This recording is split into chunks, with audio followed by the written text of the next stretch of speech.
Now let's say if you want to retrieve all the keys in a dictionary, then you can simply use the method keys.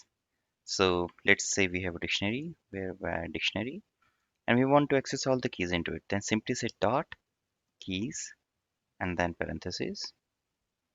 If you print it, you will get all the keys A, B, and C, which we have given here, right?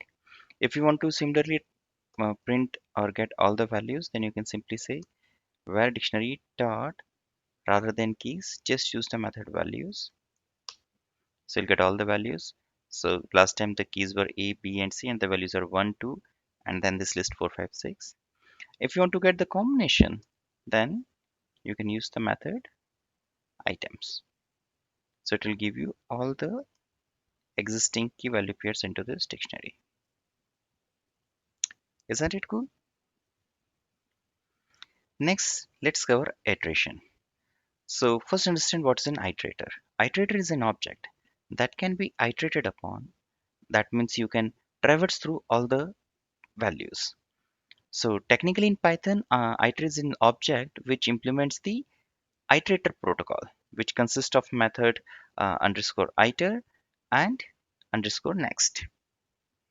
So let's see how it can help. For example, if we want to just get all these key value pairs and we want to access them into sequentially into a loop, then we can simply use an iterator for x in say where dictionary, okay, and then just use double colon, enter, and whatever you do want to do here with this x. So what is happening here? We are saying that start iterating over this variable. So now Python knows that okay, variable dictionary it will store, and one by one it will start giving you its values.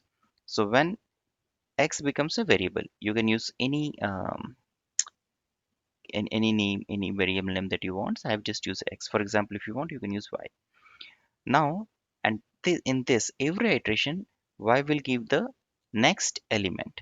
So for example, if you start printing y, you will see in the first iteration it gave a, in the second it gave b, and in the third it gave c. So it gave three keys here, one by one. You can try the same for other data structures. So for example, I can say rather than var dictionary, I can say var tuple. Okay, sorry, and I'll keep remaining PC as it is.